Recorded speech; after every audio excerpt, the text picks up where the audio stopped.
In this video, I'll show you how you can find your screenshots on Steam. Now this is super simple guys, so let's just get straight into it.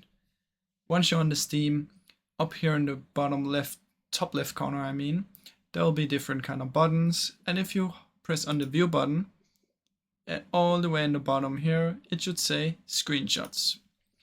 Now from in here I can see my screenshots that I've taken, and you will also be able to see when you took them and at what time. So as you can see, this was taken on August 6th, 2023. And if you wanna open the screenshots, you can press show on disk if you wanna open them in a folder like this. So let's just quickly do that, and it should open up right here. As you can see, the screenshot is right here. So that's basically how you can easily open up the screenshot. You can also choose different kind of views if you want, and you can select the games or most recent, but this is basically how you can check your screenshots. It's super simple guys, it's super easy, so I really hope you enjoyed this video, and if you did, please leave a like and subscribe as it helps me out a ton. Thank you so much for watching.